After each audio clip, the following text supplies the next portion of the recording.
Welcome back to Sydney in the 19th century.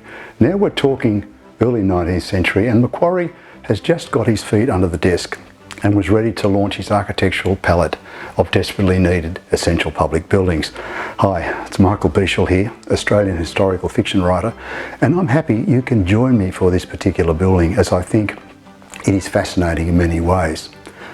The new Sydney Hospital had three milestones. One, it was a brilliant economic exercise in funding. Two, it introduced for the first time an architectural feature that was to become so much of an Australian icon. And lastly and thirdly, it provided a human need. Additionally, today the buildings and their curtilage have been restored and conserved to a high degree, and it's recommended to be visited by everyone. It has national significance and international acclaim. Macquarie was a courageous man. It might have helped being a Major General in the Army, but he did take risks. Remember from our previous videos, his masters were 12,000 miles away, and he just couldn't FaceTime them to get instructions. It took about 6 months for anything to come back to the colony.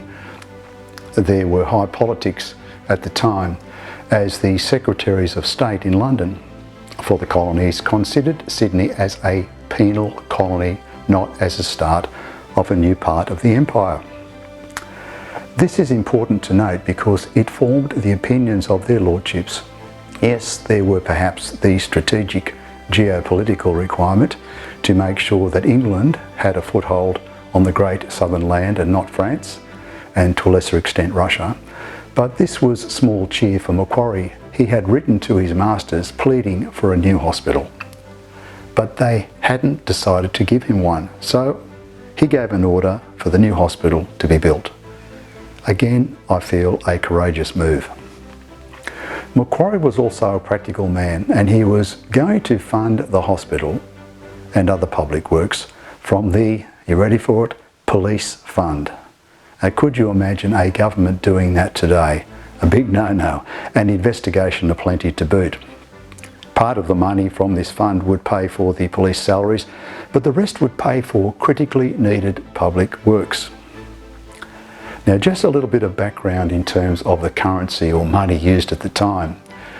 We take it for granted we have pretty much a cashless economy now with tap and go and all the other methods of non-cash payment.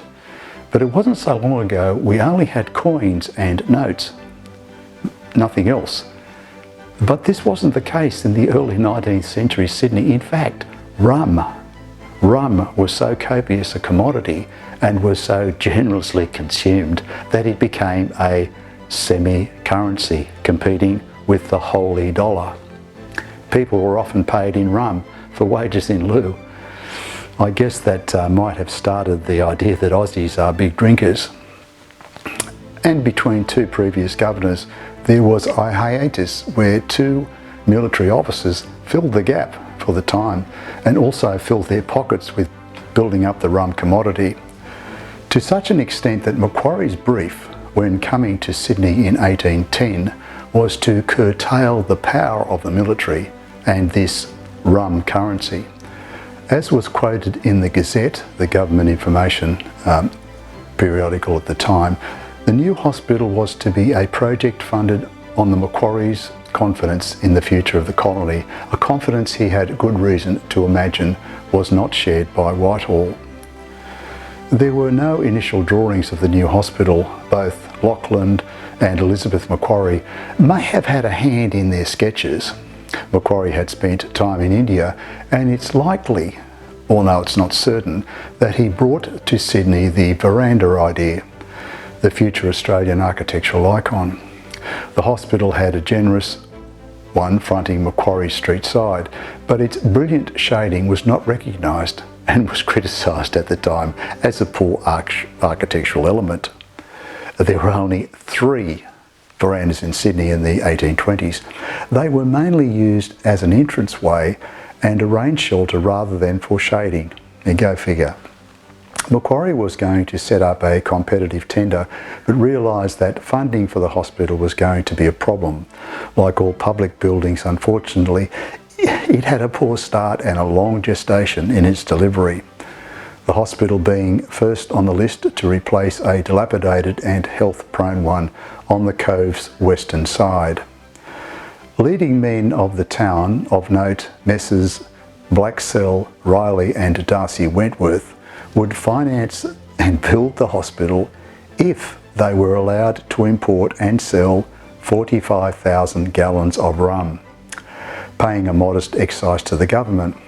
The trouble with this was that these three men weren't builders. Now, we could use the term today as developer builder, and we would be astounded if someone would take on such a project without any prior knowledge. Well, it happened. These guys did. This was not an auspicious start and was proven to be the cause of more problems. Francis Greenway, the architect we've mentioned before, was just appointed Assistant Civil Architect. And this was important to note because he wasn't actually the fully approved architect of the colony. He was still on probation as assistant. However, Macquarie again shows his courage. He was a good guy and he looked after him, gave him accommodation of his own, one servant and stores.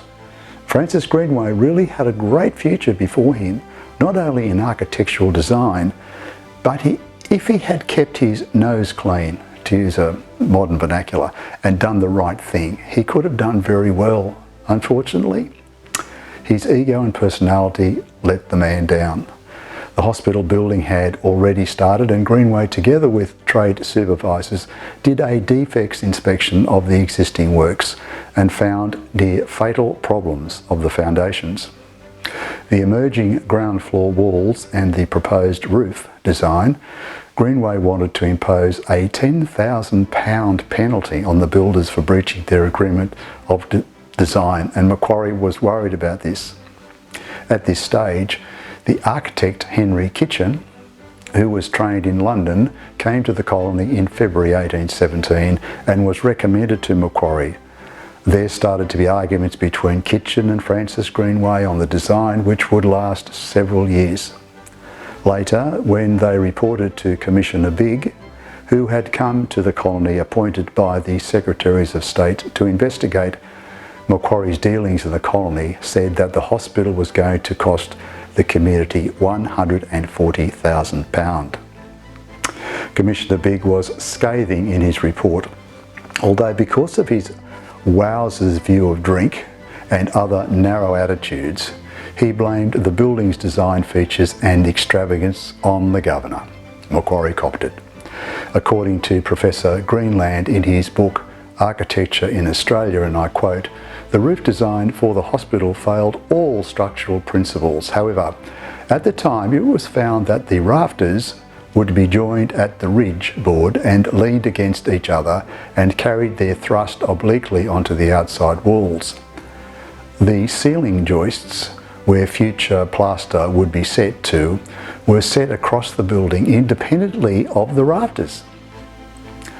This is dumb, we think.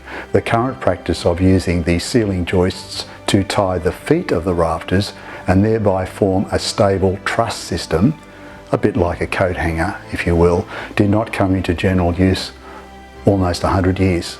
This placed undue forces to the outside walls, causing them to stress at the ridge. When the hospital was finished, it lacked adequate kitchen or lavatories and a secure dispensary, yet Macquarie's edifice served Sydney for several decades. The central building was finally demolished in 1879 and replaced by the stolidly Italianate Victorian-era Sydney Hospital, while the northern wing was taken over by the Parliament of New South Wales in 1828 and its southern counterpart converted to the Sydney Mint in the 1850s. So the Sydney Hospital had a rough birth and life. Macquarie got caned mercilessly for the exercise, but interestingly enough, it didn't cost the community or the colony any money other than the increase in the allowance for the three gentlemen, the entrepreneurs, to increase their rum import. This was approved, and like many of the public buildings seen over history, the budget blew out and Macquarie had to agree to increase the importation to 60,000 gallons of rum.